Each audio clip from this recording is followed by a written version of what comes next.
Welcome to my presentation.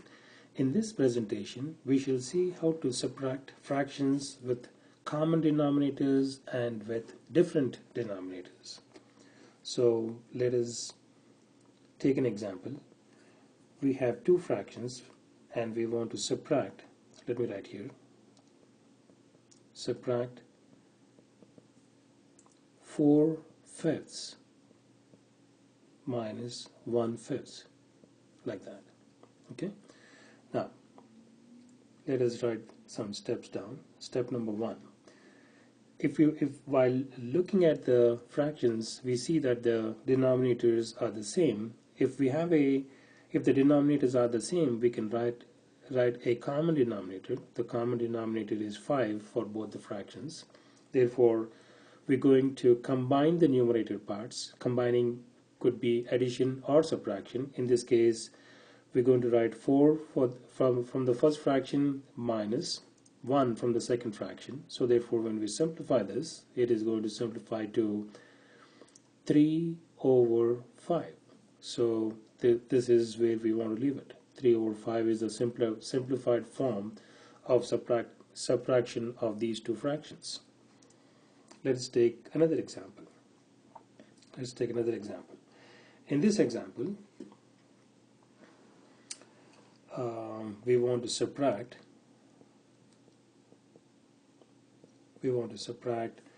39 divided by 48, a little bigger numbers, but the concept is exactly the same, minus 23 divided by 48.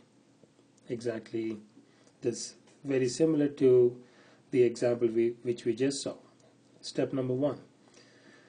Looking at the fractions, the denominators are the same. We write the common denominator as 48 and we combine the numerator parts. The numerator for the first fraction is 39. The numerator for the second fraction is 23. So we subtract 23 from 39. 9 minus 3 is 6, and 3 minus 2 is 1, so we have 16/48. 16/48. Now we can simplify it some more. How do we do that?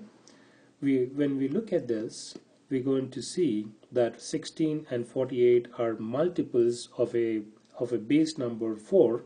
So 16 and 48 are both multiples of 4. So we're going to recall our 4 times table and say 4 times 4 is 16, and 4 times 1 is 4, 4 times 2 is 8, so therefore 4 times 12 is 48.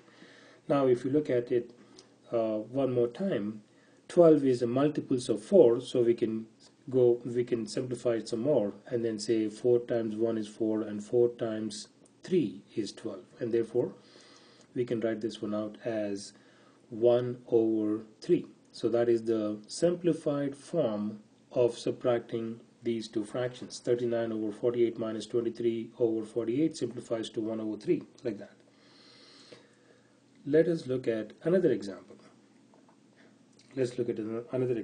And in this case, let's say we want to subtract fractions with different denominators. Subtract 5/12 minus 3/8. Okay, so this is what we have, and now we need to be able to find a common denominator for these fractions and then be able to subtract these fractions. So step number one. In here we want to find the least common multiple for the numbers 12. Let me write it again. Least common multiple for the numbers 12 and 8. How do we do that? So let us write another step here. Step number 2. We take 12 and then we want to find all the prime factors for that. The prime factors for that is 2 times 2 is 4, 4 times 3 is 12. So 2 and 3, 2 times 2 times 3, these numbers are in their prime form, so therefore that is how we want to write the prime factors for the number 12, and then we take the number 8 and then write the prime factors for that. So for 8, 2 times 2 is 4, 4 times 2 is 8. Now let us create a small box for ourselves and then place these numbers, and then we are in the process of finding the least common multiple for the numbers 12 and 8. So in the first box, we're going to call it as the 2 column box, and the second one we're going to call it as the 3 column box. For the number 12, we have 2 2s and 1 3. We'll fill those boxes up like that. And for the number 8, we have 3 2s like that, and then there is no 3. So now to find the least common multiple, we're going to circle the highest power of the prime factors. The highest power for 12 in the column 2 is 2 times 2 times 2, and for 3 is just 1 there.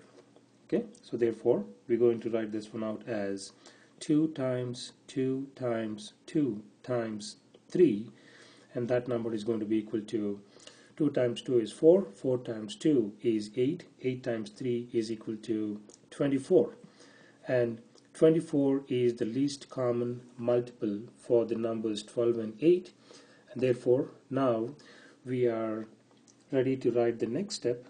The next step is, this is what we want to find.